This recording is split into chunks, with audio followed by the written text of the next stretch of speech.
one of the ultimate films about youth in history, at least partly due to its contextual originality.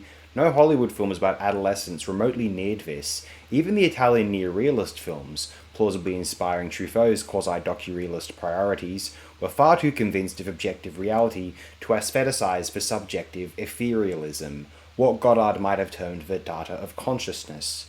A far more compelling debut than Godard's A Bout de Souffle, The 400 Blows, terribly and insufficiently translated from the French title, refers to a series of setbacks or challenges, blows, so to say. It represented one of two noticeable strains in Nouvelle Vague creative priorities.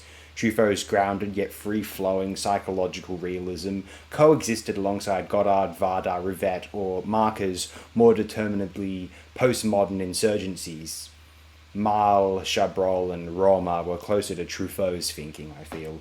The 400 Blows feels conservative by art house film festival standards now, less edgy or self-aware than Godard or Varda or René or the hyper-noir of Melville, but also one of the most beloved entries of world cinema, which an average viewer, a father of a suburban household, might find themselves thoroughly enjoying. Whether sympathising with Doinel himself, exceptionally played by very young Jean-Pierre Lourdes, or captivated by the portrayal of his father, the outstanding and underrated Albert Remy, The 400 Blows is a feature I would feel rather confident in screening for more casual viewers with the expectation that they might admire or feel immersed in the film. I've been told that a generation or two of Englishmen really took to this film when they saw it at university screenings or broadcast on television one night, an immediate precursor to their own kitchen sink cinematic dramas of the 1960s, and I suspect that men might eternally find much to appreciate about The 400 Blows, one of Truffaut's finest works despite a very diverse and illustrious oeuvre emerging from the initial spellbinding accomplishment. I have often considered Shoot the Piano Player, Jules and Jim, The Wild Child, Two English Girls, Small Change, or The Green Room as Truffaut's finest works, yet no one would consider showing any Truffaut film to a newcomer except for The 400 Blows. I'm just going to assume. Rescuing the 50s from the grip of the static frame, unless commanded by a Hollywood crane, Truffaut's freewheeling cinematic approach proved to be one of the most influential filmmaking innovations of all time, one which is frequently inspiring young directors today, for its intuitive autobiographical cinematographic toolkit is so useful and so universal, appropriate for this era of handheld cameras, and also indicative of what sufficiently financed production is always capable of, when unhindered by creative anxiety or commercial cynicism. One of the most aptly acclaimed films of the 1950s, or of any decade in film history.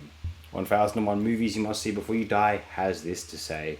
François Truffaut's debut feature, The 400 Blows, earned the prize for Best Director at the Cannes International Film Festival in 1959.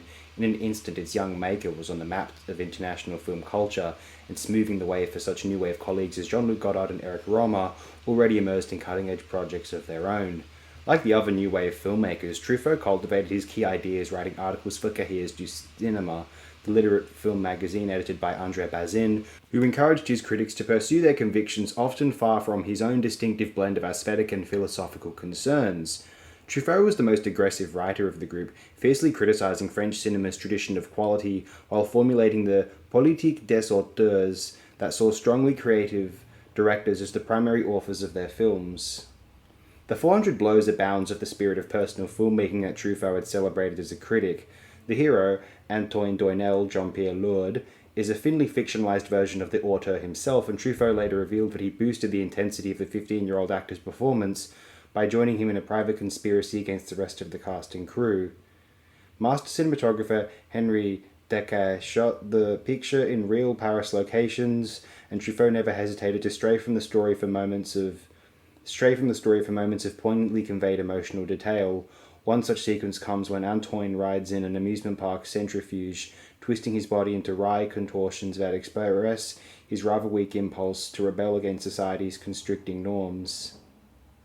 Another comes at the end of the film, when Truffaut's camera escapes from a detention camp with Antoine, tracking on and on as he runs breathlessly toward nowhere, then zooming toward his face to capture a freeze-frame portrait of existential angst that is arguably the most powerful single moment in New Wave cinema.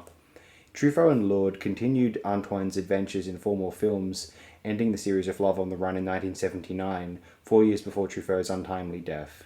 While these sequels have their charm, The 400 Blows remains unsurpassed as a distillation of the new wave's most exuberant creative instincts.